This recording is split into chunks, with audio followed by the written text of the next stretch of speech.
falta un minutito, me parece.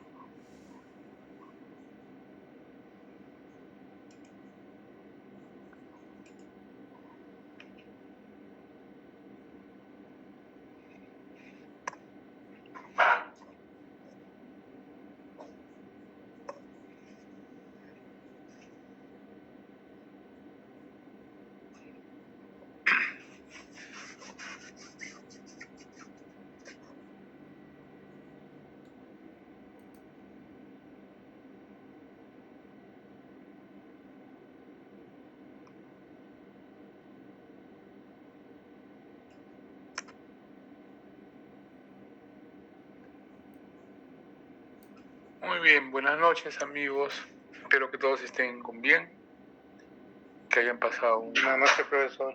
¿Cómo están? Se viene fin de semana largo y el profesor de diplomática es la mejor manera de despedir esta semana corta.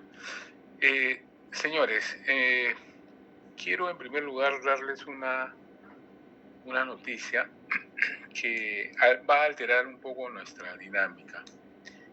Y yo les había ofrecido una visita al archivo de la catedral, en fecha aún por confirmar. Pero el viernes pasado, a media tarde, he recibido una carta donde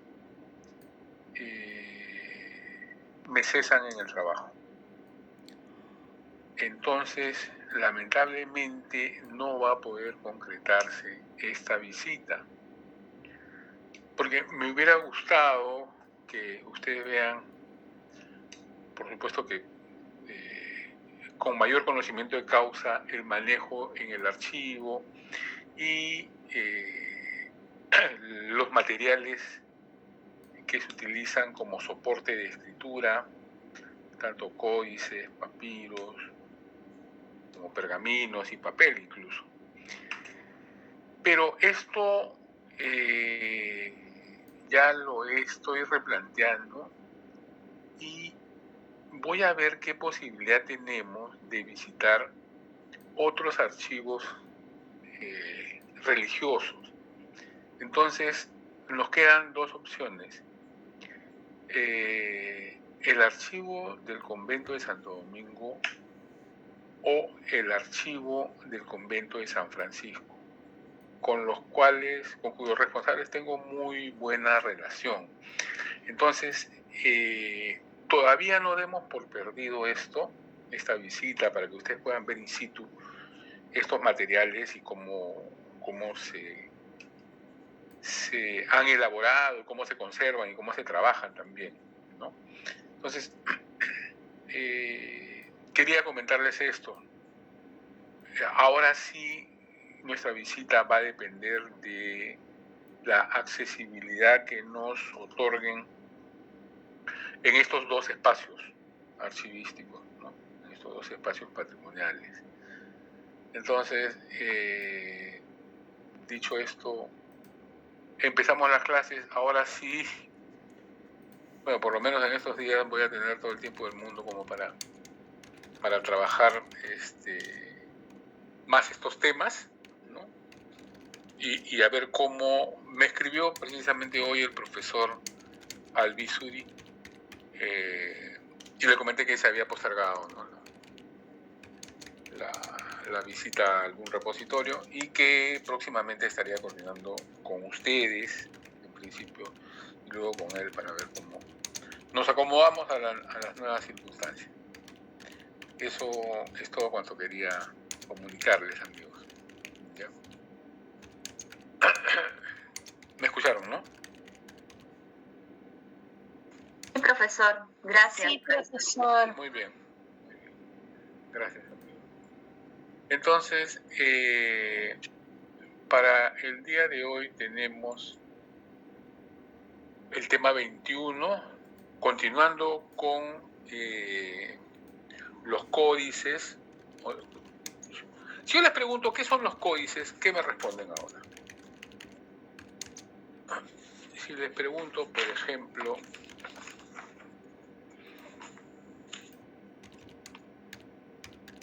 a la señorita Suni, ¿Qué es el códice? ¿Qué se entiende por códice?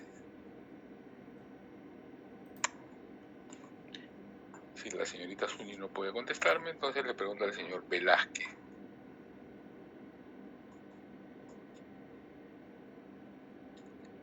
Si el señor Velázquez no puede contestarme, le pregunto al señor Suárez.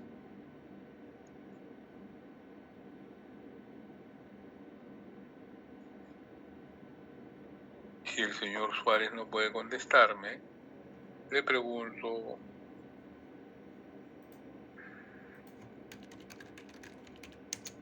a el señor Simón.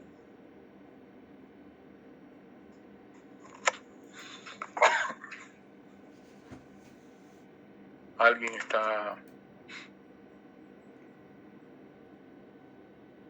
levantando la mano? Luis Antonio Simón.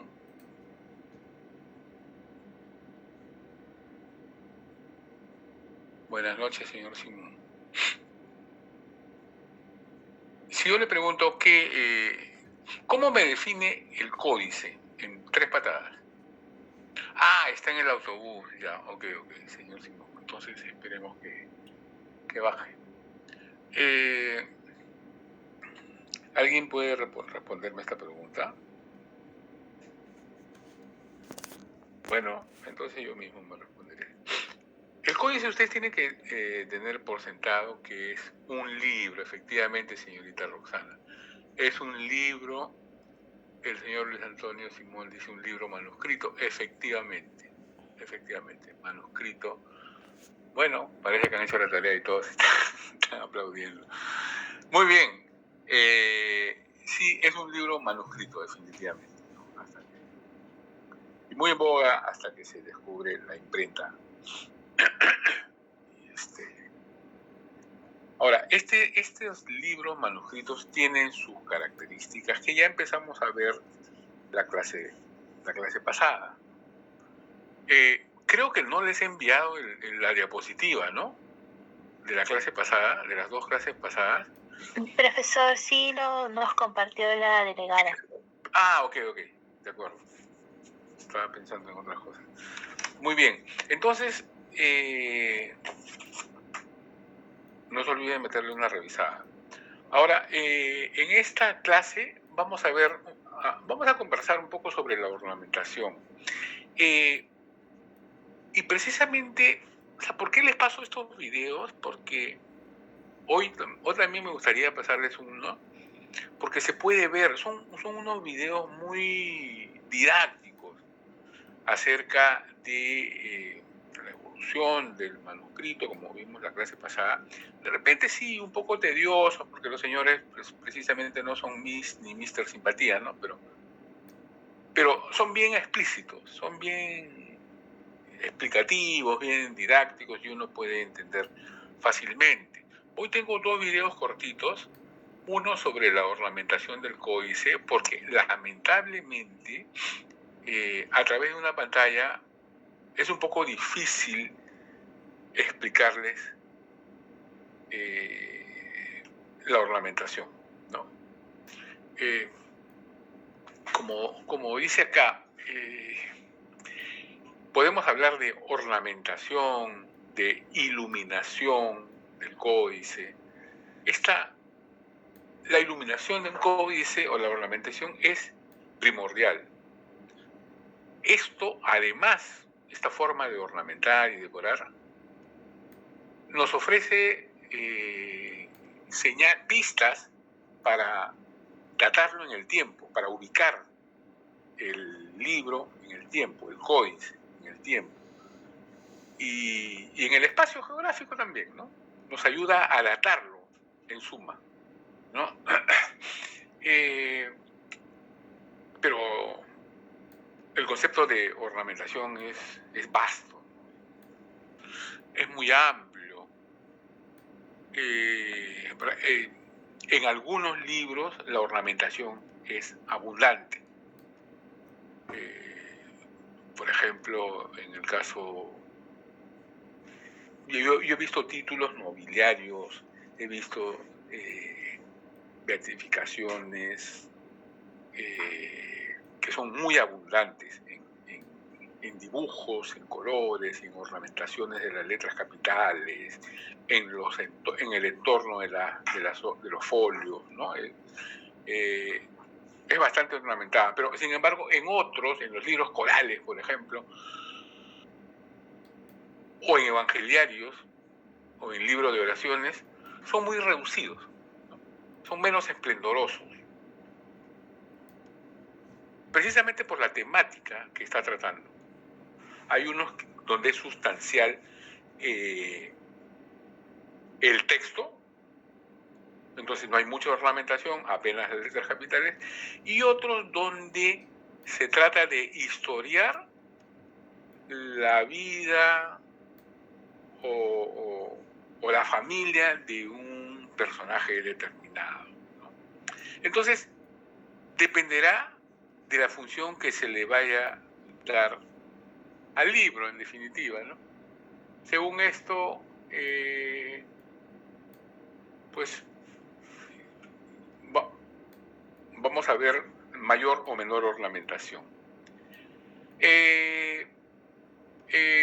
Podemos encontrar desde retratos o figuras geométricas, ¿no? Estas figuras geométricas, tengo algunos ejemplos, pueden ser lacerías o flores, lazos, ¿no? O flores, signos diversos como estrellas, como blasones. Los blasones son suerte de escudos, ¿no? Escudos familiares, escudos heráldicos, las iniciales ornamentadas, en fin. Señores, quiero saber si me están escuchando porque ha sonado como si se hubiera desconectado. Profesor, sí Sí se escucha, tío, profe. Ah, ya. Ok, muy bien. Muchas gracias.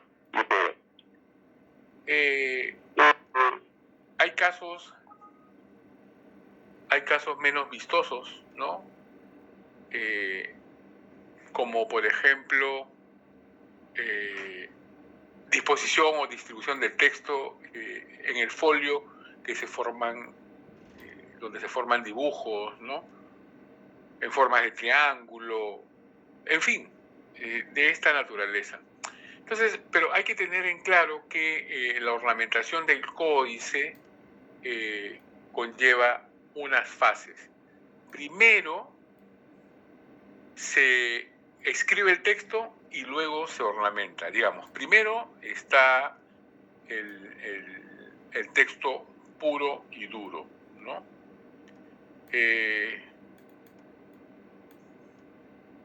Luego, con el texto ya lleno, completo de la escritura, se procede a la ornamentación, porque no podemos ornamentar un folio y después escribirlo, porque se puede dañar todo lo ornamentado, ¿no? Entonces, en primer lugar se escribe y luego se decora. Puede ser el mismo copista. Yo les dije quién era el copista, ¿no? El copista, la misma naturaleza de la producción del libro hace que los ejemplares sean escasos. Se hacen unos cuantos. Y en no pocos casos, tener determinados libros también es un signo de estatus del señor que lo tiene, ¿no? Del potentado, del rey, del príncipe, del abad, de la persona que posee, ¿no? Eran caros, eran escasos y eran ediciones de lujo. Entonces, la biblioteca que contaba con esos libros podía ufanarse de ellos. Pero también existían préstamos para copiar estos libros. De ahí nacen los monjes copistas. En algunos casos también hay laicos copistas, pero solo para labores específicas. Entonces, este término de copista es el que precisamente copia un libro, ¿no? Con el libro al costado va dibujando y escribiendo lo que aparece en los folios correspondientes. El libro puede demandarle un par de meses, quizá un poco más, ¿no? Dependiendo de la ornamentación, el tamaño y lo nutrido que esté. Entonces, estos copistas pueden también ser los que realicen los dibujos.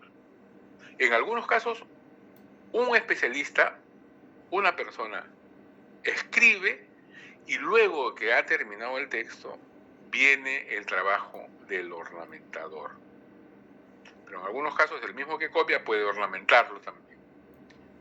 Y cuando no es así, se suele realizar una serie de anotaciones al margen en los espacios del códice que necesitan ser ornamentados posteriormente. De esta manera se le sirve de guía al iluminador, que es el ornamentador, para que sepa lo que tiene que hacer, ¿no? Entonces, hay espacios, hay indicaciones, marcas o bocetos que el copista deja en ciertos espacios en blanco para que el iluminador que venga posteriormente, luego de haber el copista escrito todo el libro, se dedique a ornamentar en los lugares que el copista le ha señalado. Estas señales donde debe realizarse el trabajo del iluminador pueden hacerse con lápices de punta de plomo, ¿no?, que le mencioné en la clase pasada, que son muy sutiles, o en algunos casos con tinta, ¿no?, que es lo más común. Entonces, estas ornamentaciones no son algo imaginativas, o sea, no se deja a la imaginación del iluminador, sino que el que ornamenta la copia lo hace de otras fuentes. No es que sea un artista inspirado. Existen álbumes de dibujos que sirven para sacar escenas, figuras, o mira otros manuscritos ya terminados también, ¿no? Entonces, sobre esto hay catálogos que el copista se puede copiar, puede sacar imágenes, no es que deja volar a su imaginación, ¿no? Todo sigue un curso determinado, así como los formatos, existen formatos para diversos tipos de documentos, aquí también la ornamentación sigue patrones preexistentes. La iluminación de un códice puede ser un simple dibujo, sin estar pintado o iluminado. Tengo acá algunos ejemplos de algunos libros. Pueden ser no tan grandilocuentes, ¿no? Pero lo común era dibujar a colores, iluminarlos con pan de oro. Si tenemos libros de lujo, como les dije hace un instante, ¿no?, determinados libros van a tener más ornamentación que otros. Entonces, cuando se habla de pan de oro, cuando se habla de iluminarlos con oro, tenemos que reconocer varios sistemas para aplicar el pan de oro o polvos de oro, ¿no?, en la página del códice. Me imagino que ustedes están familiarizados con el término de pan de oro, ¿no? Cuando ven esculturas, ven marcos de cuadros, marcos de espejos o de puertas, sobre todo en edificios antiguos, ¿no?, en iglesias, hablan del famoso pan de oro, ¿no? Eso se utiliza también en la ornamentación de estas páginas, de las páginas de estos COIs. En primer lugar, en principio, el más empleado es el pan de oro, que son unas láminas sumamente delgadas de oro, puede ser de 10, 14, 18 quilates. Dentro de este sistema del empleo de pan de oro, esto se lo menciono para que ustedes se enteren, ¿no? Cuando vean un libro,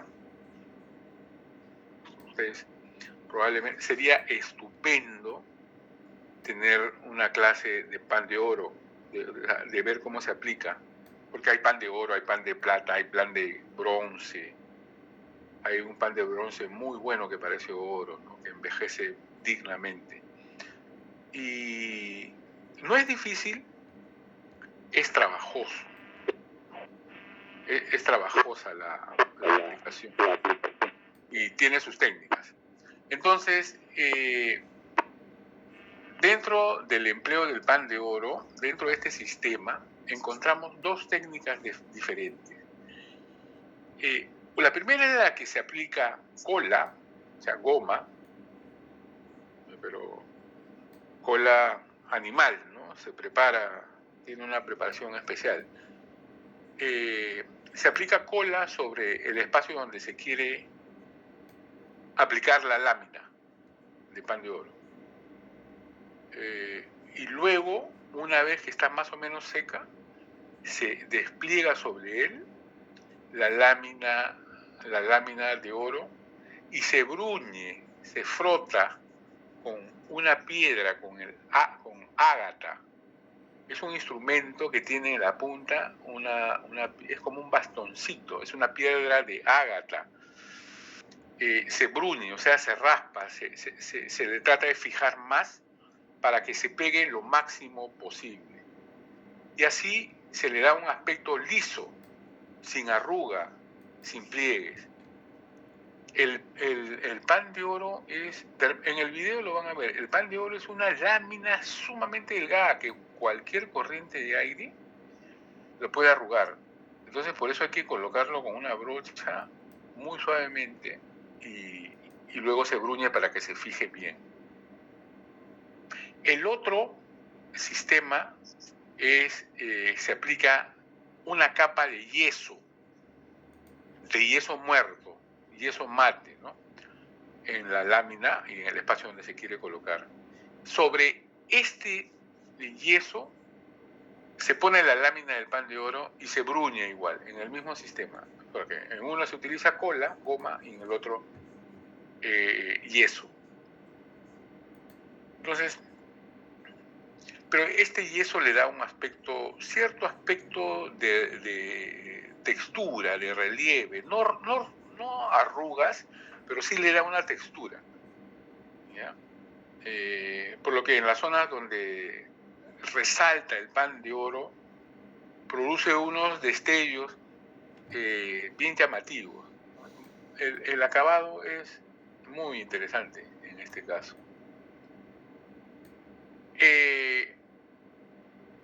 Luego, en estas dos técnicas, primero se aplica el pan de oro y luego los colores, ¿ya? Porque de aplicar primero los colores y luego el pan de oro se pueden dañar los pigmentos que han coloreado la letra o el lugar que ustedes quieren ornamentar. Primero se aplica el pan de oro en las secciones y luego sobre eso con cuidado se pinta. Eso en cuanto al sistema de pan de oro. El otro sistema de oro también es el polvo, que es una técnica conocida también como oro de concha, porque se prepara en una concha, ¿no? El oro molido se mezcla con la cola arábiga, que es como una cola blanca también, que se prepara con elementos animales. Y además se le añade una tinta dorada que se le saca de un molusco. Bueno, por eso es que se dice oro de concha. Entonces, esta tinta le da un aspecto líquido al material resultante.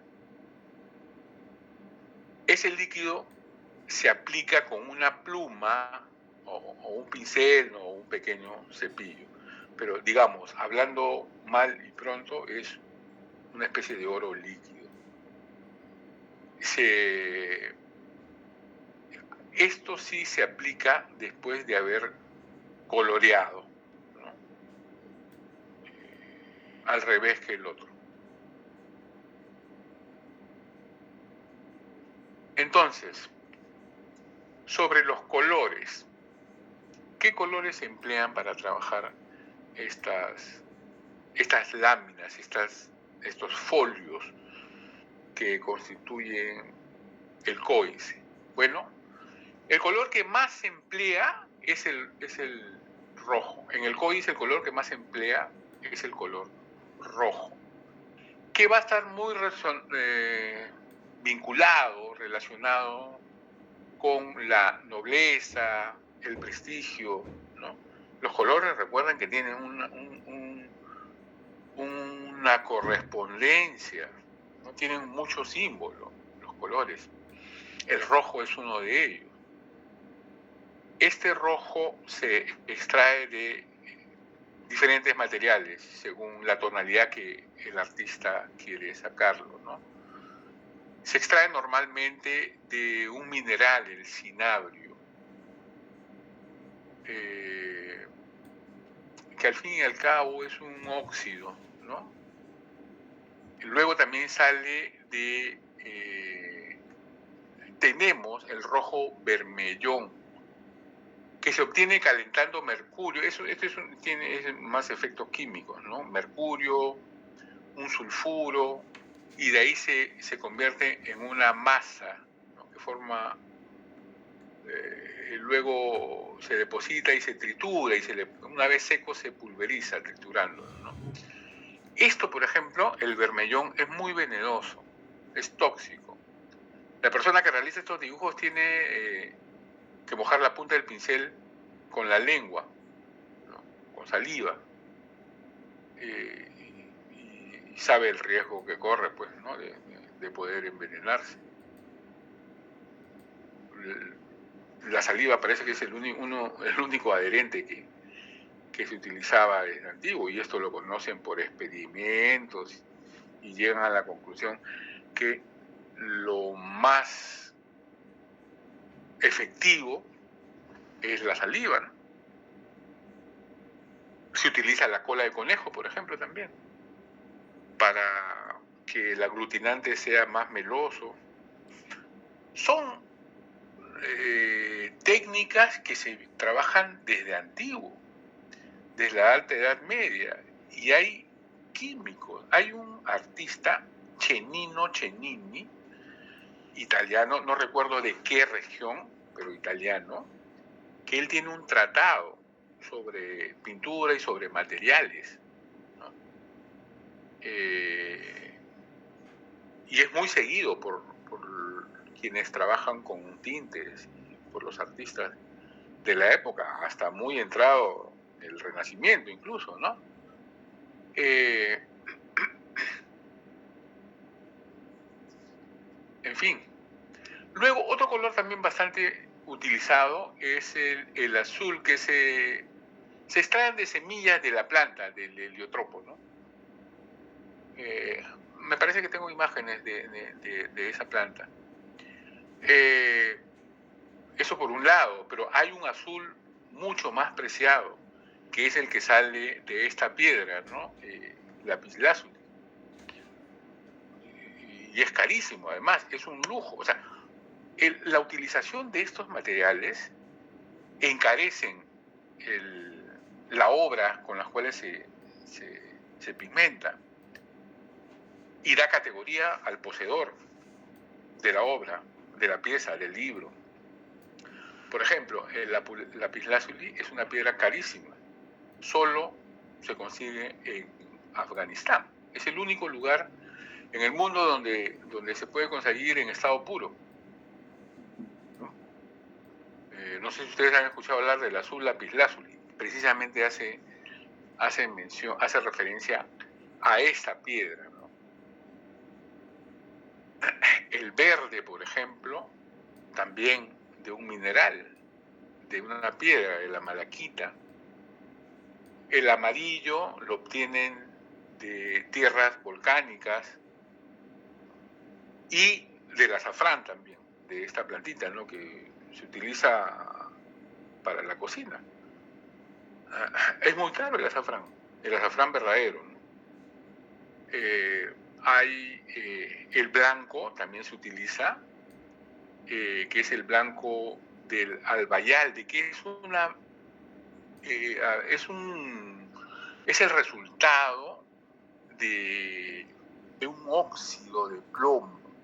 Este es un producto árabe, sumamente... Disculpe, una consulta. Está Dígame. pasando la diapositiva porque yo no veo el dibujo. Solo No, veo... todavía no. perdón. Solo están las letras. Solo están las letras. Ya. Luego les paso las imágenes.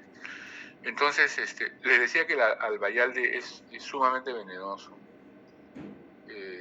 Se obtiene del plomo, ¿no? Y todos los derivados del plomo tienen esa peligrosidad. Entonces, de todos estos elementos salen los pigmentos que a su vez se transforman en pinturas. Estos polvos de los pigmentos se mezclan con huevo, ya sea la clara o la yema, al cual se le agrega un aglutinante que es cola sacadas de animales. Por ejemplo, recuerdo que un restaurador en la catedral hablaba del rabo, del rabo de conejo, de la cola de conejo. De ahí sacaban una especie, la hacían hervir y y salía como el colágeno, salía una materia muy gelatinosa que era perfecta para aglutinar, ¿no? Entonces ahí mezclaba, con eso mezclaba los pigmentos y la clara o yema de huevo. Salían la clara y la yema, o la yema es para que los colores sean más intensos. Entonces la mezcla de estos elementos pues dan resultados positivos que hasta el día de hoy perduran si es que son bien intervenidos, bien tratados, ¿no? Y aquí disculpe, se me viene el estornudo. Aquí tenemos en la parte superior el rojo, que es que está acá, de este mineral, es el rojo,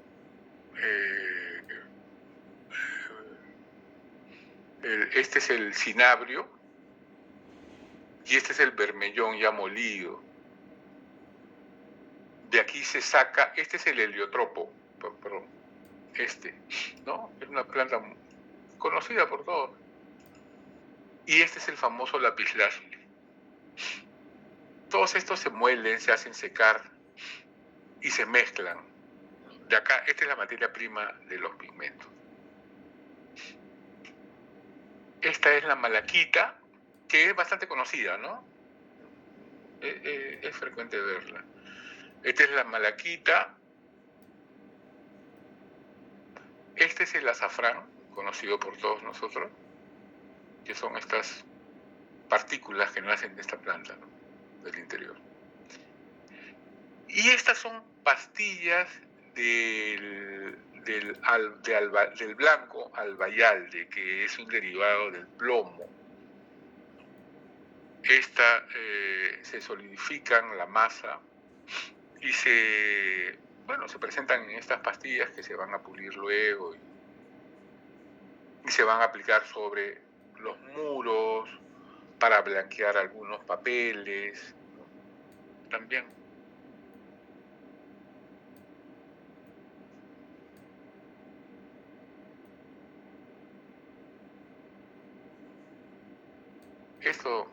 Con estos materiales es que se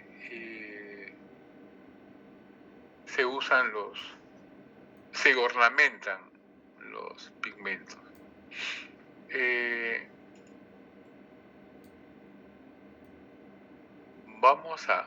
vamos a ver ¿tienen alguna pregunta? Porque me gustaría ver un video corto. Vamos a ver si en esta oportunidad me sale.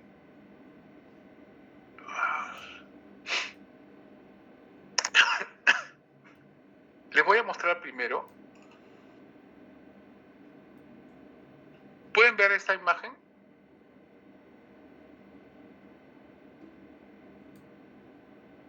Sí. ¿Pueden verla? No. Sí, profesor, en 6 imágenes.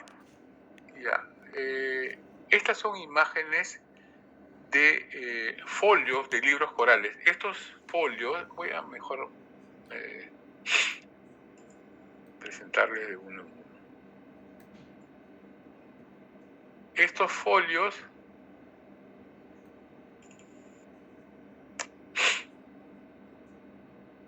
se han trabajado en una colección que tenemos en la Catedral de Lima.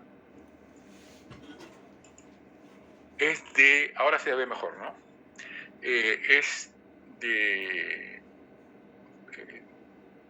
pergamino, piel, y puede ser utilizado por ambas caras.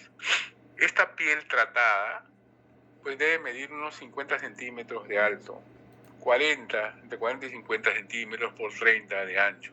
Son unos libros enormes. Están tratados antes de aplicar antes de escribir sobre ellos.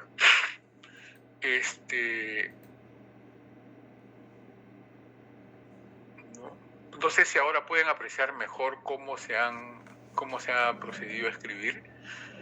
El que escribió este libro coral, Cristóbal Muñoz, lo hizo, creo que les comenté, lo hizo con su esposa y su suegra.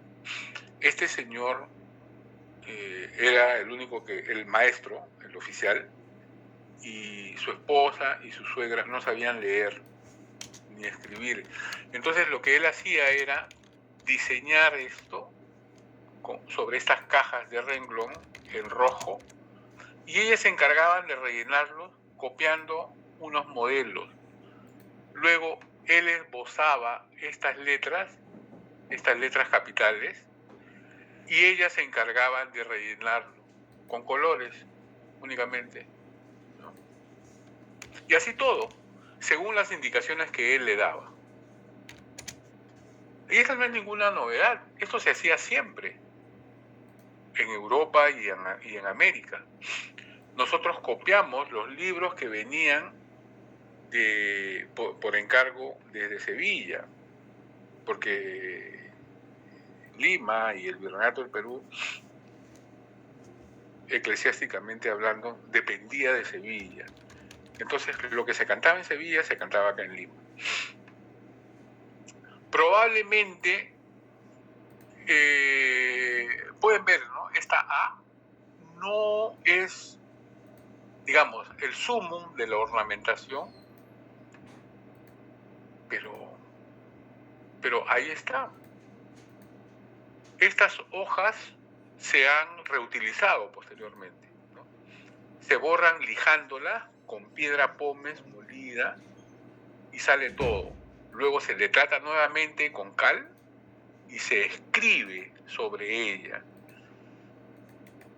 Esta reutilización... Pero en la misma hoja, disculpe, en la misma hoja también se ve o quedó grabado todavía las letras de la antigua escritura, o por ahí la misma hoja es tan finita que se trasluce del otro lado lo escrito. Así es. Exacto, había comentado que también eran dobles, ¿no? Sí, esta se trasluce. Sí. Esta se trasluce, efectivamente. Así es. Y la humedad de Lima, en algunos casos, o sea, tenemos 42 de estos libros, y cada libro excede los 100 folios, ¿no? 140, 150 folios. Hay algunos que la humedad, porque estuvieron mal conservados, la humedad hizo de las suyas y se corrieron las letras, se corrieron. Pero acá podemos ver... ¿La tinta se dispersó? Sí, la tinta se dispersó. Acá podemos ver las líneas con punta de plomo. ¿Las pueden ver? ¿No? Estas son las puntas de plomo finitas, que son especie de guías, ¿no? Estos son libros de canto llano, no son notas. Son de alguna manera las entonaciones que debe seguir el cura que canta, ¿no?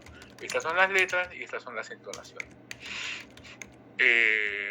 Acá se puede observar las líneas del renglón, ¿no? Con estas tintas rojas, las verticales es para enmarcar un poco los espacios. Entonces, siempre hay marcas.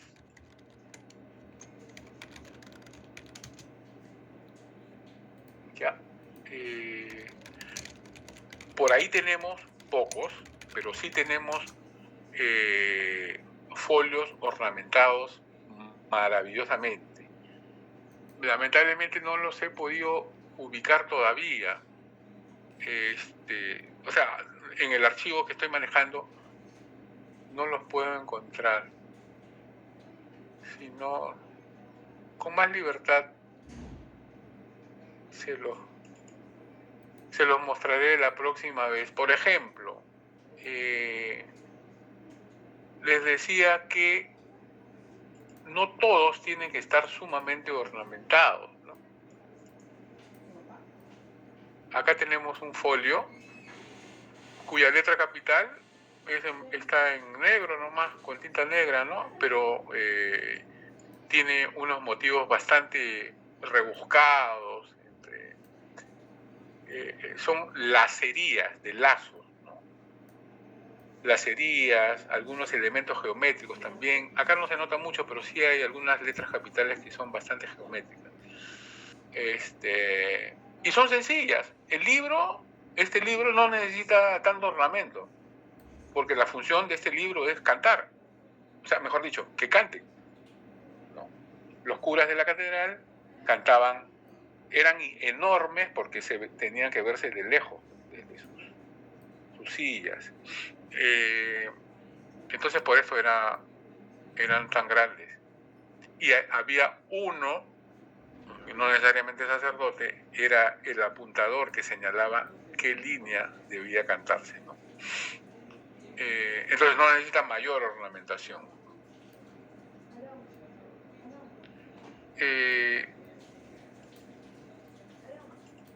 Van a ver un video donde se va a poder apreciar con mayor detalle esto.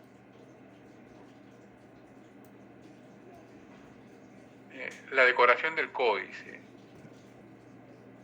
dura 14 minutos. Lo están viendo, ¿no? Sí, profe. Ya, gracias. Ojo que sobre esto voy a hacer preguntitas y vamos a conversar, ¿eh?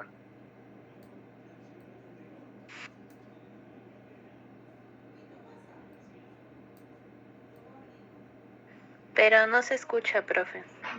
No me digas. Caray.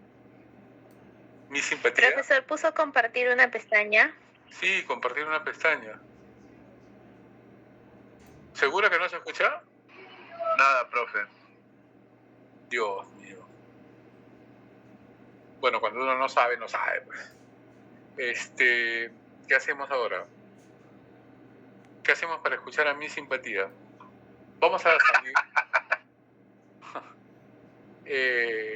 Caray. ¿Hacemos la misma? ¿Les copio el link? Sí, profe, a ver, copia el link para compartirlo.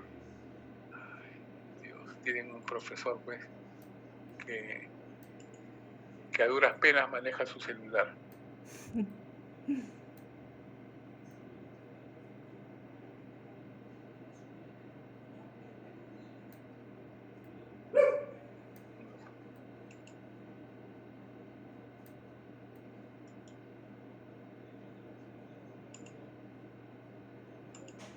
Ya, dejo de compartir entonces lo mío.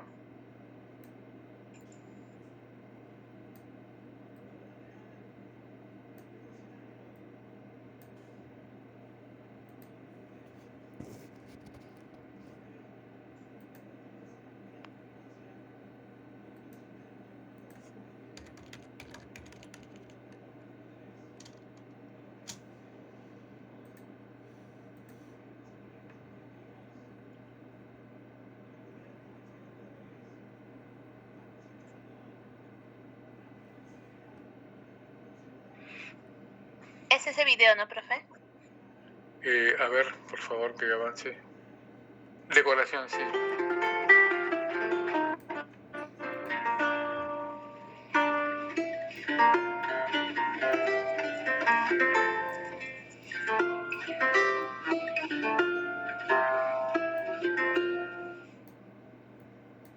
Escribir y decorar un códice era un proceso difícil y costoso que se llevaba a cabo en varias etapas que requerían la presencia de profesionales distintos. En este vídeo veremos cuáles eran esas etapas, cómo se llevaban a cabo las diferentes tareas y qué profesionales intervenían en ellas. En la Baja Edad Media, cuando la producción del libro ya había abandonado el entorno monástico, incluso podía suceder que las hojas fuesen viajando de taller a taller y que copistas e iluminadores ni siquiera llegasen a conocerse. Y si bien en los libros de diseño más sencillo, copista e iluminador podía ser la misma persona, las tareas de copia e iluminación se llevaban a cabo en fases diferentes. Como para los copistas, desconocemos los nombres de la mayor parte de los iluminadores. Pensamos que muchos de ellos fueron laicos, artesanos polivalentes que igual iluminaban un códice, que pintaban un fresco o una tabla. Y aunque al desconocer el latín se suele admitir que estos iluminadores laicos se limitarían a seguir las instrucciones directas de los copistas religiosos en cuanto a los diseños y colores a emplear, lo cierto es que los artistas de mayor talento, como los hermanos Van Limburg o Jan Fourquet, demuestran una gran independencia en sus realizaciones, tanto técnicas como iconográficas. ¿Qué diferencia con las imágenes que les he general, mostrado, ¿no? La labor de decoración del manuscrito comenzaba solo una vez que ya estaba copiado todo el texto. Aunque para facilitar la tarea del iluminador, el copista o el jefe del scriptorium le dejaban instrucciones disimuladas en los márgenes, como estas C y Q, que indican al iluminador qué iniciales debía dibujar en los huecos dejados por el copista. O esta otra nota que indica qué escena debe ser dibujada y con qué colores. La decoración empezaba con las rúbricas. De hecho, en muchos casos, el rubricador era seguramente el mismo copista. Pero como las rúbricas se hacían por lo general en rojo, ruber en latín, eran copiadas de una vez, cuando el copista ya había terminado el texto principal. Pero no todos los títulos corrientes son rúbricas en el sentido de que están escritas en rojo. A veces se escribían con tinta normal y luego se los marcaba con alguna línea de color. Y solo cuando la escritura, las rúbricas y las iniciales estaban ya terminadas, empezaba el trabajo sobre las ilustraciones y las decoraciones. Y este proceso lo conocemos bastante bien gracias a muchos manuscritos que por una causa u otra quedaron inacabados. El proceso de la iluminación de un manuscrito era similar al de cualquier otra técnica pictórica. En primer lugar, se realizaba el esbozo de la composición a punta seca o con un estilo de plomo. Para producir este primer diseño se utilizaría a veces la técnica del estarcido, si es que se quería reproducir un diseño procedente de otro manuscrito. El procedimiento del estarcido consistía básicamente en colocar una hoja de pergamino debajo de la ilustración que se quería reproducir y después con un punzón ir picando sobre los contornos de la composición original, de modo que el pergamino de debajo quedaba marcado también con los pinchazos que reproducían la ilustración.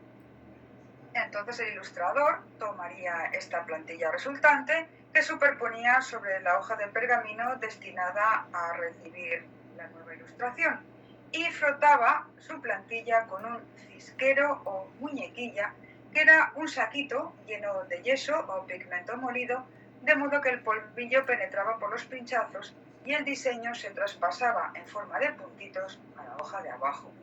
Y al artista no le quedaba entonces nada más que conectar los puntos para completar su diseño. Y si no se quería que el modelo quedase marcado con los pinchazos, otra posibilidad era fabricar una lámina transparente o semitransparente en en la que calcar el diseño original. Cennino Cennini describe cómo podría fabricarse esta lámina untando con aceite de lino una hoja de pergamino muy fina y dejándola secar durante varios días. Otra posibilidad se encuentra en la compilación de recetas para artistas recogida en 1431 por el parisino Jean Lebec. Y dice así: unta una fina capa de grasa de cordero sobre una piedra lisa y bien pulida, que tenga el tamaño aproximado de la hoja de calcar que quieras producir. Entonces, con una brocha, esparce sobre la piedra una capa de cola transparente fundida y déjala secar. Levanta un poco una de las esquinas de la lámina de cola seca y comprueba que tenga un grosor como de papel. Si ves que es demasiado fina, déjala sobre la piedra y dale otra mano de cola de la misma clase y déjala secar. Y comprueba de nuevo el grosor, como hiciste la primera vez. Y si todavía es demasiado fina, repite el proceso una vez y todas las veces que sea necesario, hasta que alcance el grosor suficiente.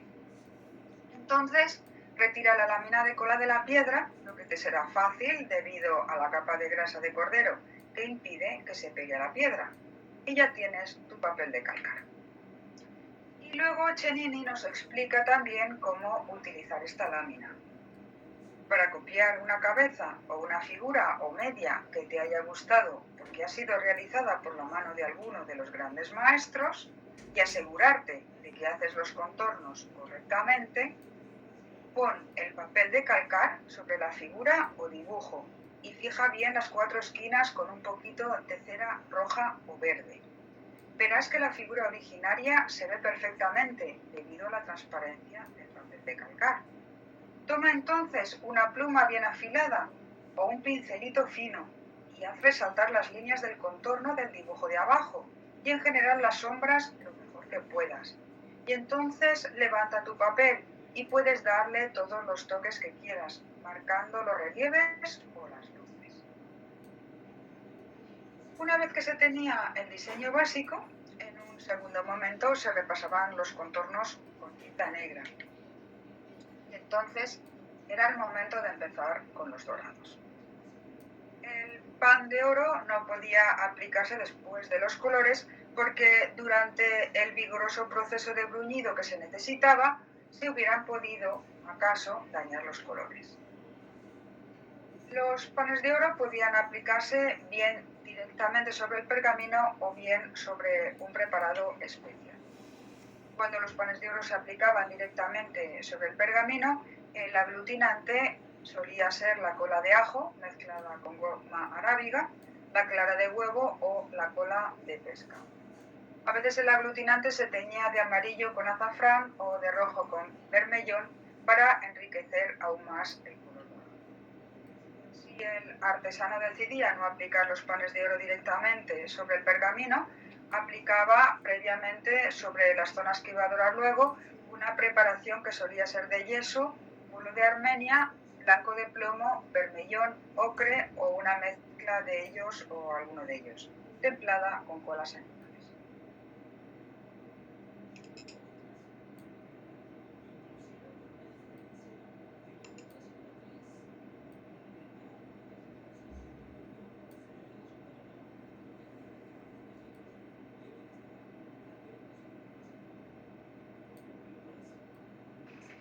Había 2 técnicas para aplicar el pan de oro encima de esta preparación.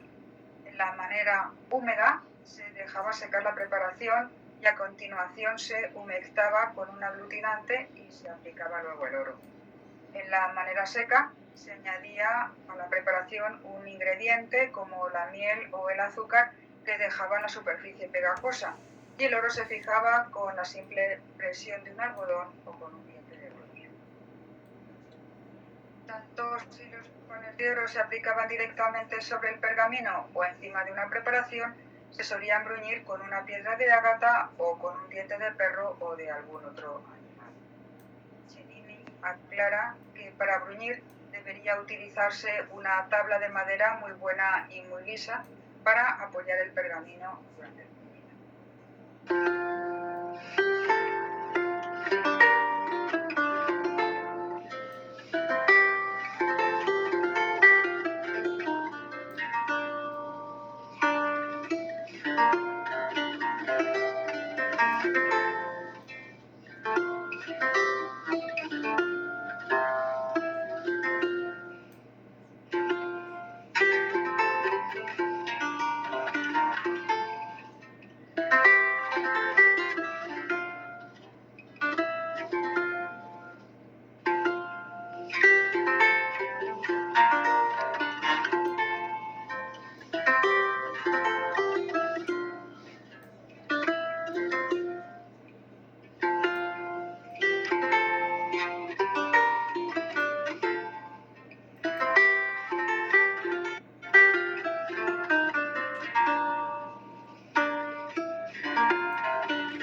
aplicación de los colores. Grosso modo, podríamos agrupar este proceso en dos procedimientos técnicos, dependiendo de la opacidad o transparencia de los pigmentos y colorantes. La primera posibilidad era usar el tono claro del pergamino como luz y pintar con pigmentos más o menos transparentes, como en la actualidad se hace con la acuarela. O bien se podían emplear pigmentos opacos que cubrían totalmente la superficie del pergamino y luego aplicar las luces y las sombras con tonos más claros y más oscuros.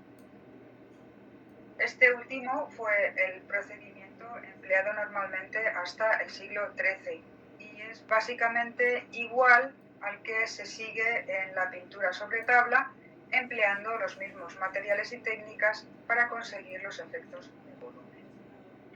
Solo a partir del siglo XIII encontramos la técnica de aplicar capas de colores más o menos transparentes, utilizando el tono claro del pergamino para los efectos de luz. Y es precisamente por esta época cuando empezamos a encontrar en las fuentes referencias a la preparación de pigmentos laca, que son muy transparentes, o sea que es posible que ambas cosas estén relacionadas. En cualquiera de los dos casos, el procedimiento era el siguiente. Primero se aplicaba una capa de color puro o mezcla homogénea de pigmentos de manera uniforme. A continuación se perfilaban los contornos y se aplicaban los tonos oscuros. Y finalmente se aplicaban los tonos claros si estos no se habían sacado previamente utilizando las transparencias. Si en lugar de panes de oro el artista había decidido utilizar oro en polvo mezclado con goma, que se denominaba oro de concha porque la mezcla se realizaba en una concha, lo aplicaba con un pincel en el último momento, porque sobre todo en la Baja Edad Media se utilizaba para añadir pequeños toques al diseño final. Como sucedáneo del oro de concha, podía utilizarse un producto más barato denominado oro musivo, porque se utilizaba para los mosaicos, hecho a base de estaño, azufre, amoníaco, cloro y mercurio, todo ello mezclado en un recipiente de hierro a temperaturas muy altas. Cuando esta sustancia se enfriaba, podía usarse como si fuese pintura dorada, pero dejaba una superficie muy granulosa, por lo que no es difícil diferenciarla del verdadero oro.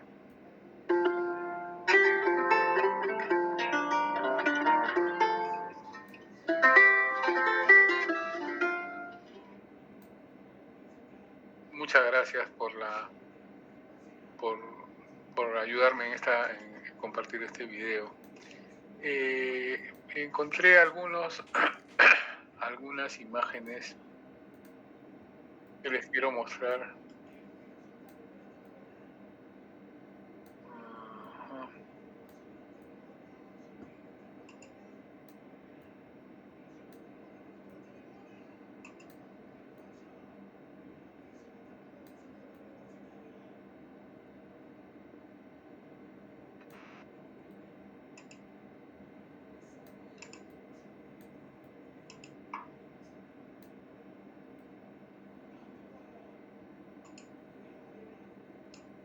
Este es esta no.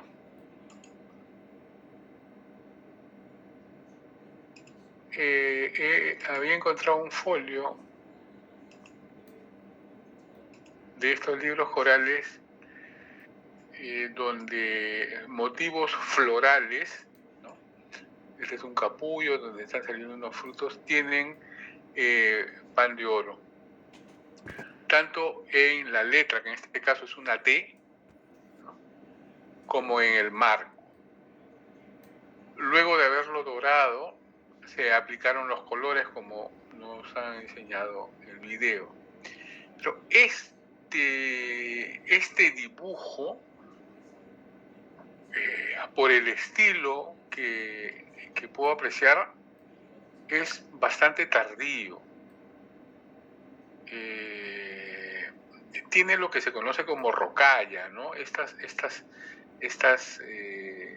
figuras enrevesadas, muy curvilíneas, ¿no? y con bastante follajería, que es propio del 18, del último tercio del 18. Entonces, eso me ayuda a datar esta intervención puntual alrededor de esa época, aun cuando el libro, la librería, o sea, todo el grupo de libros corales se hizo en el siglo XVII, hacia 1615, porque tenemos el contrato. Entonces, con el uso, estos dibujos, estos folios se van deteriorando y tienen que ser mejorados, reemplazados o reutilizados. Me parece que esta es una intervención posterior, con las mismas letras y tal, pero ya con estilos distintos, con gustos distintos, con modas distintas, ¿no?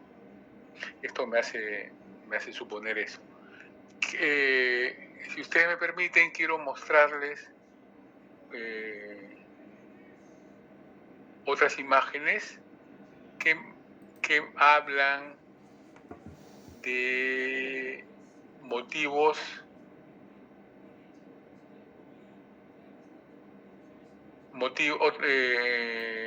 otro tipo de ornamentación, para que vean la variedad que hay.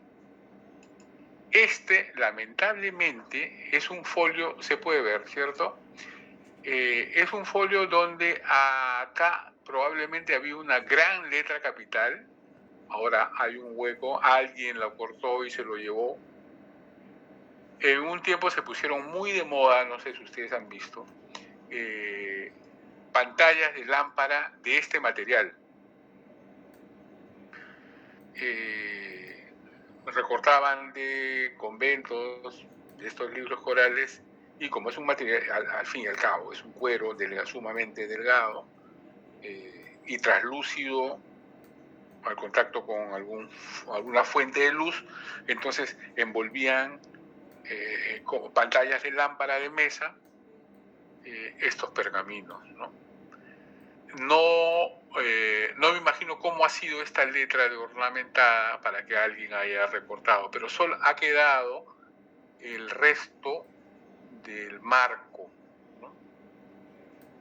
Y acá podemos ver una influencia geométrica, ¿no?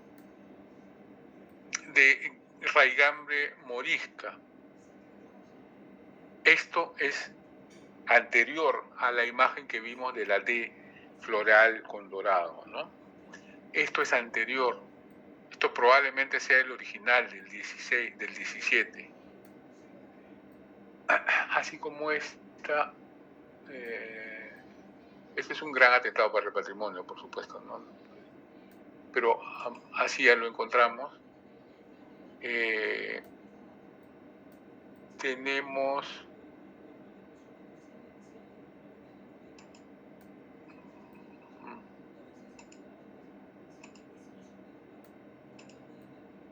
Tenemos otras letras con una ornamentación también geométrica similar de raigambre mozárabe, y así podemos llegar a toda la clase mostrando estos ejemplos.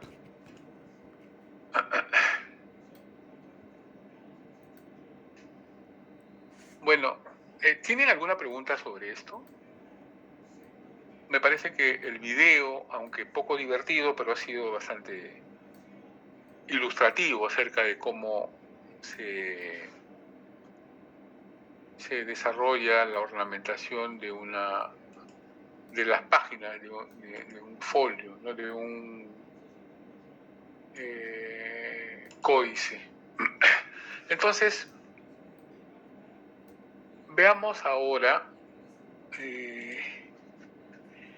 la encuadernación. Esto, amigos, nadie pretende, ni la escuela ni quien habla, pretende que seamos especialistas en encuadernación, en ornamentación, ni siquiera en diplomática, pero sí que salgamos de de estas clases con un conocimiento solvente, digamos, del diploma, de las materias escritorias, ¿no?, del soporte escriturario, donde ustedes van a poder reconocer qué elementos hay, y bueno, si es que ya no lo saben, ¿no? Después del códice, que al fin y al cabo es un libro, vamos a ver otro tipo de materiales como el pergamino propiamente dicho, el papiro, el papel, las tintas y los instrumentos de escritura. Eso en lo que queda del curso. Esta parte de la clase es un poco densa por el tipo de información, no para una encuadernación. De hecho, hay cursos determinados de encuadernación clásica, encuadernación antigua, dirigida al personal que trabaja en bibliotecas, a coleccionistas de libros viejos, del libro viejo, y aficionados a los libros artesanales, ¿no? Entonces, esta es una revisión muy somera sobre esto.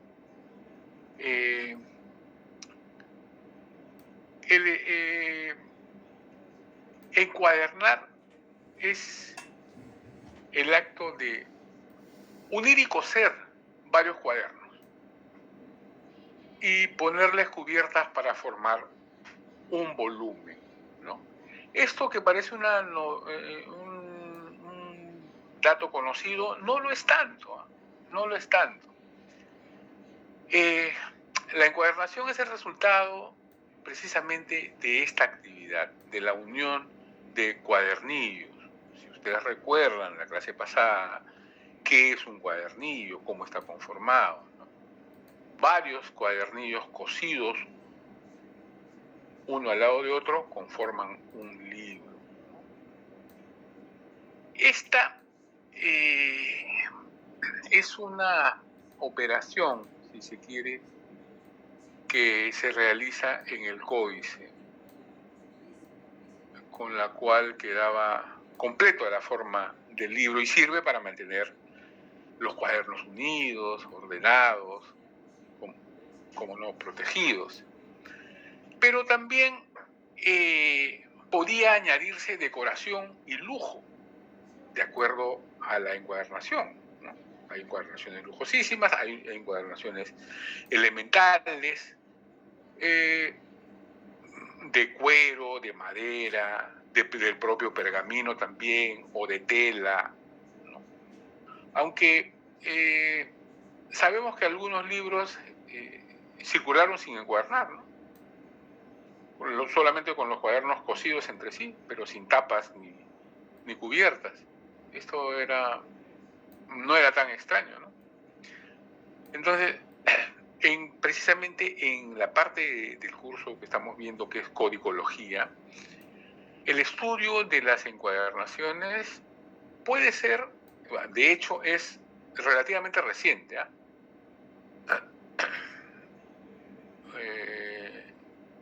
por dos motivos, por varios motivos, pero principalmente porque se han conservado muy pocas encuadernaciones originarias, ¿no? Los libros medievales o antiguos no han llegado encuadernados de la manera más adecuada hasta nosotros, ¿no? Por ejemplo, la Biblioteca Vaticana tiene casi 5.000 códices griegos. Solo ni 100 de esos 5.000, ni 100 han conservado su encuadernación original, han sido reemplazados su encuadernación, sobre todo en el siglo XIX, ¿no? Y eso sucede en todos los archivos y bibliotecas del mundo, que han llegado en mal estado. el número de etapas de encuadernaciones originales es mínimo, ¿no?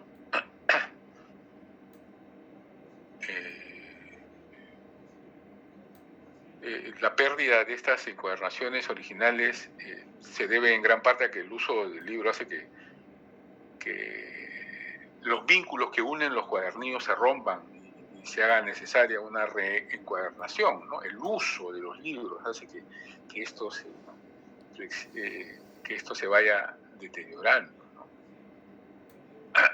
De hecho, los estudios sobre encuadernación desde el punto de vista de la codicología recién empiezan a mediados del siglo XX, o sea que es ahorita nomás.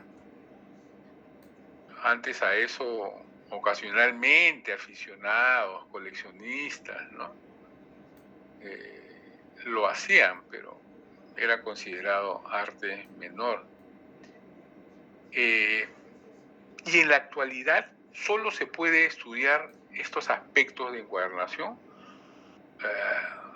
y reconstruir el proceso técnico cuando uno asiste a la restauración de un libro, cuando los libros están en pésimo estado. Ahí uno recién puede comprobar los cosidos, las uniones, los cuadernillos, la decoración de las tapas, porque nadie se atreve, sería ilógico intervenir un libro en buen estado, desarmarlo para ver sus componentes, ¿no?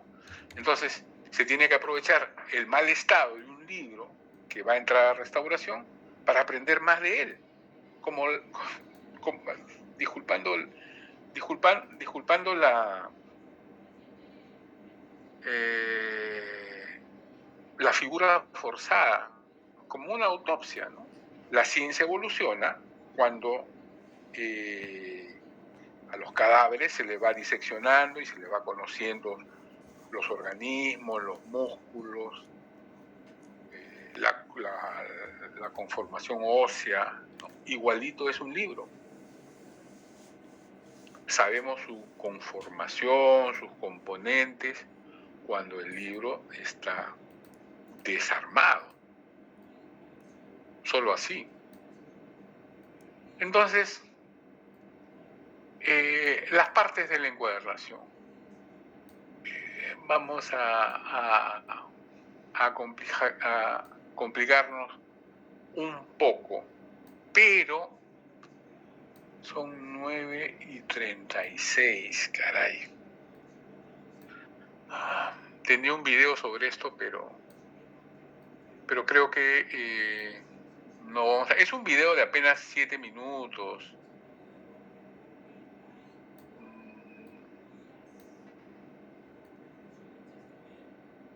¿Qué dicen? ¿Nos atrevemos? No, es de 13 minutos.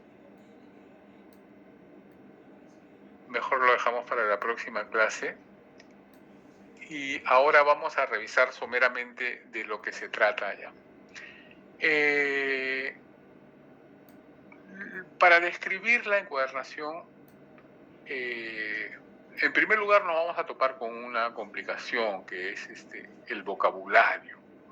Un vocabulario que es necesario conocer. En principio, las tres partes constitutivas de un libro, distinguimos tres fundamentales. El bloque o cuerpo del libro, las tapas y la cubierta. El bloque del libro o cuerpo del libro es el conjunto de cuadernos, recuerden, ¿no? Los cuadernos son como los fascículos que son folios doblados sobre sí en dos y que pueden ser compuestos por 4 folios que doblados hacen 8. Estos 8 cuadernillos se suman a otro cuadernillo y a otro cuadernillo y así se van sumando hasta formar un volumen, un libro. Entonces, por eso decimos, el bloque del libro es ese conjunto de cuadernillos conformando un volumen, un códice, un libro, que están reunidos ordenadamente. La forma habitual, la forma común de mantener unido el bloque o el cuerpo es mediante el cosido con un hilo que es generalmente de un género de tela, ¿no? O de un cordel. Este hilo de cosido atraviesa cada uno de los cuadernos por el pliegue central. Ustedes han visto cómo se cosían los libros antiguos, ¿no? Aunque muchos son jóvenes, pero imagino que han visto las puntadas que se dan para unir por el centro, ¿no? Une cada cuaderno con el cuaderno que le precede y el que le sigue. Al lado de este bloque ha recibido el cosido que se le denomina lomo, ¿no? Tenemos una imagen que es acá muy gráfica, ¿no? Esta primera imagen, donde reconocemos acá el cuerpo del libro,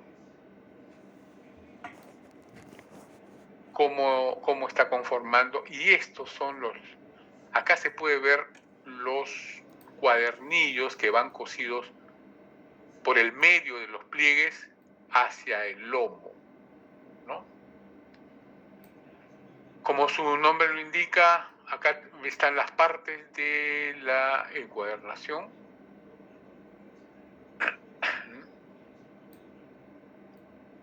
Todo está señalado ahí. En cuanto a las tapas, que es la segunda parte, tapas o planos, son las piezas de material más o menos rígido, como vemos acá, ¿no? Estas tapas. Estas son las tapas y la parte interior es la contratapa. Puede ser duro, puede ser rígido o puede ser blando también, pero definitivamente es más duro que los folios que contienen los cuadernillos, ¿no?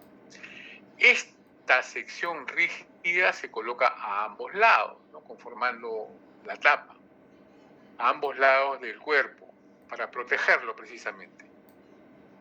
La tapa anterior es la que corresponde al principio de volumen y la tapa posterior, lógicamente, al final. A la cara interior se le denomina contratapa, como lo indicamos acá. Contraplano también a veces. A los cantos de la tapa se le denomina labios, al canto, al borde. Y en la parte de la tapa que se une al cuerpo del libro se llama bisagra. Esta.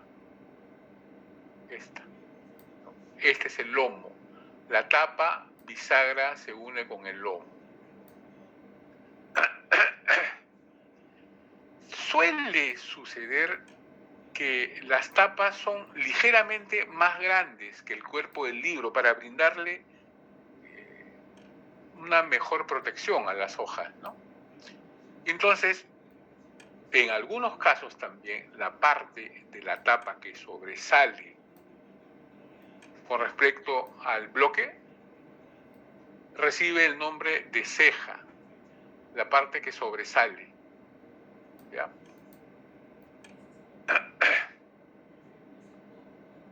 Frecuentemente entre el bloque del libro y las contratapas se añaden, no sé si ustedes se han dado cuenta, unas hojas en blanco. Pueden estar decoradas también, pero que reciben el nombre de hojas de guarda, ¿no? Antes de empezar propiamente el libro, hay algunas hojas en blanco, que se les llama guarda. En cuanto a la cubierta, la segunda imagen es el cosido que les decía, ¿no? que me imagino que es un poco familiar para ustedes. El cosido es precisamente en el pliegue, ¿no? Como se ve acá, y van uniéndose un cuadernillo con otro.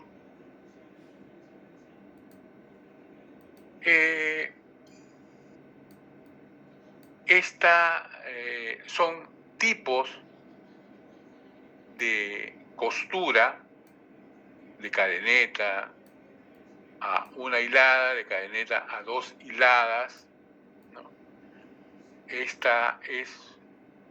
es un tipo de cosido más complejo aún, ¿no?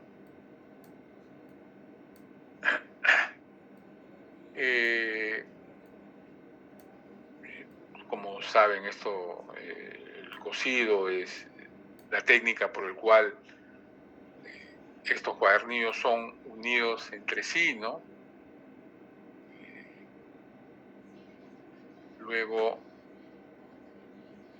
tenemos en la siguiente página algunos modelos de cosidos sobre nervios, donde se hacen unas canaletas en el lomo, y que se llama nervio va cosido, adherido al grupo o al cuerpo de fascículos, de cuadernillos, por el lomo. Finalmente, todo esto va a ser cubierto por la tapa, ¿cierto? Profesor, disculpe, pero también ahí se le pone goma para que... Por supuesto, la goma se le aplica aquí, ¿no? La cola. Sí, se le aplica ahí. Un refuerzo. Luego de haber sido cosido, como usted dice, efectivamente, se le aplica la cola para que se aglutine con mayor efectividad, ¿no? Pero también para que el lomo sirva de una mejor protección. Un ojo de refuerzo también. Así es. Y se rellenan, sí, se rellena con otro material también. Sí, efectivamente. Aquí vemos cómo se van uniendo estos a través de estas hendiduras, ¿no? Con estos nervios.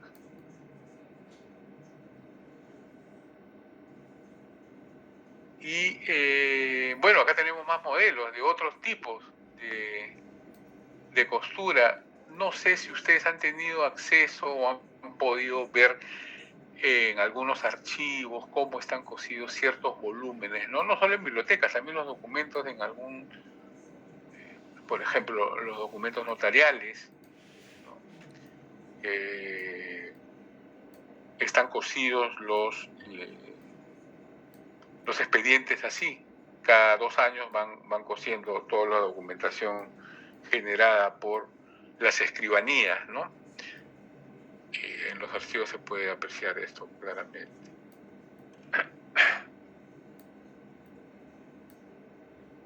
Profesor, disculpe, es casi el mismo procedimiento de lo que antiguamente habían cuadernos empastados. Efectivamente, es eso.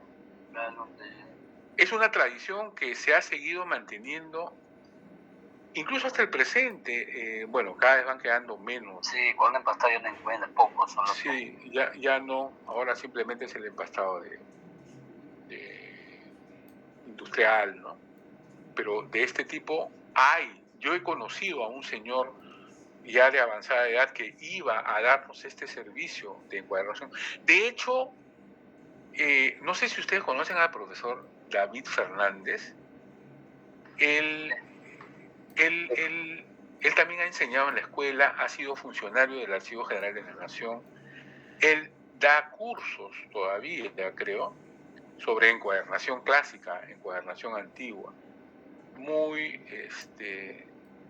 También muy útiles estos cursos, ¿no? Estas son las tapas. Esta no necesita cubierta, es simplemente una tapa de madera cosida por el lomo, ¿no? Me parece que acá se le ha perdido ya el lomo, que era de alguna tela. El lomo siempre tiene que ser un poco más flexible, ¿no? Para permitir el ejercicio de abrir y cerrar los libros.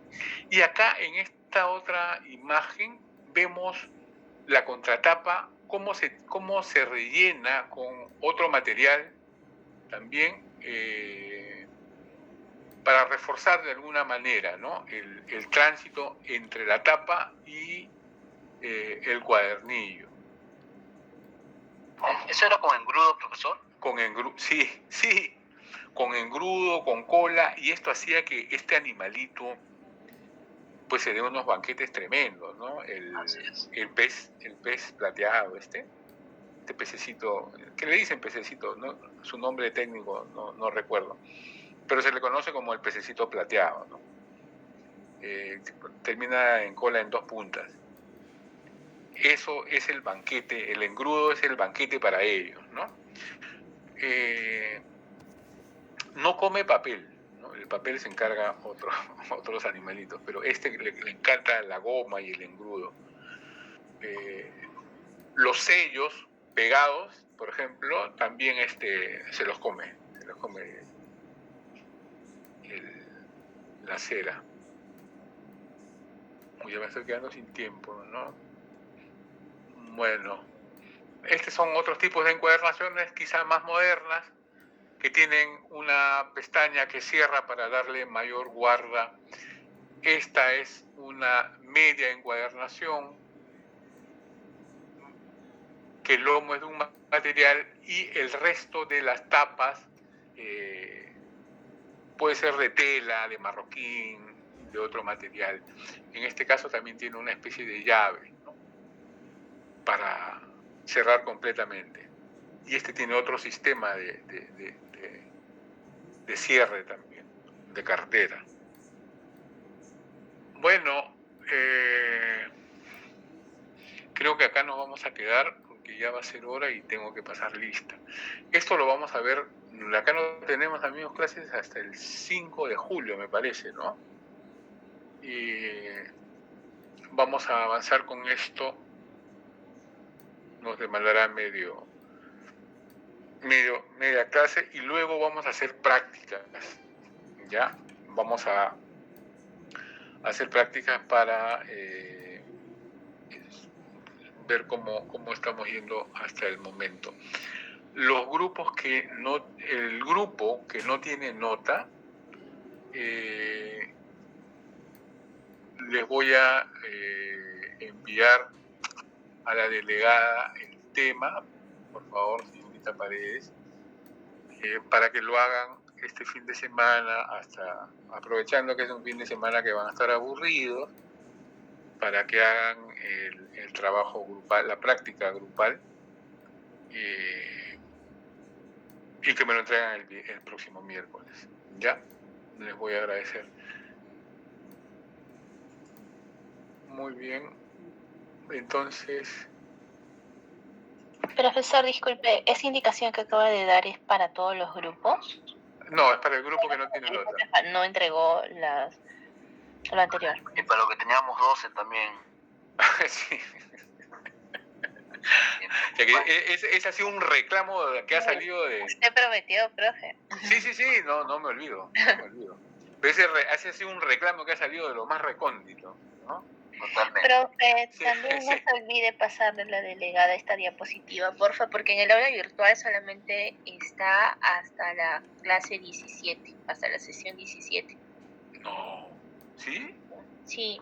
18. Igual Ana nos ha ido pasando hasta la clase anterior, pero... Qué raro. ¿Qué ha pasado con Mónica? De apoyo no. Ahora no está como coordinadora, profe. Pero si no, puede pasarle al joven de apoyo, que él es el que creo que sube los... Ya, bueno, pero yo le paso a un correo que es coordinación académica. Y ahí me respondía Mónica. Bueno, ahora está otra persona seguro, ¿no? Bueno, ya, en todo caso, todas las cosas, todos los PowerPoints se los estoy pasando a la señorita delegada. Si le faltara alguno, me avisan, ¿ah? Según yo, he enviado todo. Aguirre, no me haga eso. ¿Está o no? Agurto. Profesor, disculpe. Buenas noches. Se me había quedado pegado el audio, profe.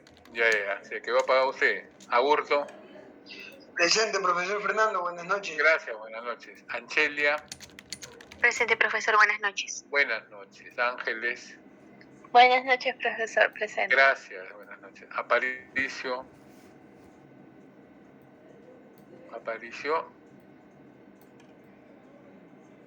Atúncar. Buenas noches, profesor. Presente. Atúncar. ¿No? Sí, profe. Ya. Beldi. Señor profesor, buenas noches. Un Buenas honor, como noches, siempre, profesor. Gracias. Buen día. Presente, profesor. Buenas noches. Gracias, señorita Calderón. Presente, profesor. Buenas noches. Buenas noches. Calla. Profesor, buenas noches. Presente. Buenas noches. Campos. Buenas noches, profesor. Presente. Buenas noches. Capristano.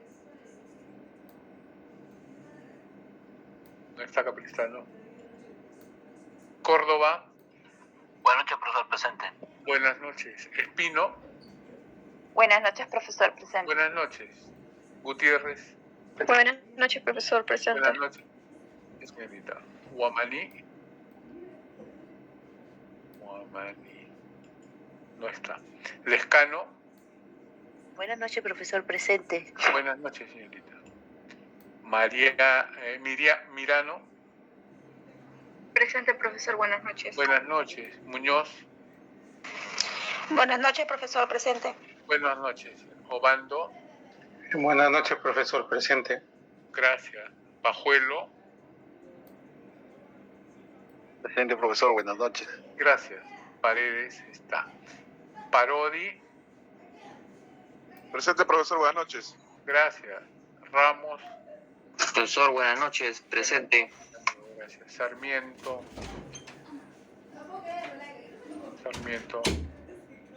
Presente, profesor Sarmiento. Ya. Gracias. Simón. Simón ya bajó del bus, ¿no? Me imagino. Suárez. Profe, disculpe. Buenas noches, Simón. Estoy en el carro, profe. ¿A dónde está yendo? Piú, no sé. Suárez. Estoy viajando a Guaral, profesor. Buen viaje. Cuídese, que le vaya bien. Suárez. Buenas noches, presente. Buenas noches, señor Suárez. Tirado. Profesor, una consulta. Dígame. Hay compañeros que están escribiendo en el chat su asistencia. No estoy viendo, no estoy viendo. Ahora les repaso. Tirado está, ¿no? Velázquez, Zavala, Sea. Buenas noches, profesor. Presente. El Buenas compañero noches. Zavala levantó su manito, Ya, profesor. sí, su manito. Zuni. Ya, entonces, a ver. Por favor, ayúdenme. ¿Guamaní está? No, profesor. Ya, bien merecido entonces. Capristano. Profesor, buenas noches. Profesor. Ahí está. Ya, Está gracias. escribiendo, disculpe. Ya, no se preocupe. Aparicio. No está, profesor. Ya. Entonces, los demás solamente... Ya, sí, todos están... Bueno, que tengan un bonito fin de semana. Cuídense mucho. Dios mediante, nos vemos el próximo miércoles. Y les voy a estar mandando algún mensaje con la señorita delegada. Gracias, profesor. Que tenga Gracias. buen fin. Ustedes también, gracias. Gracias, profesor. Buena semana. Cuídese.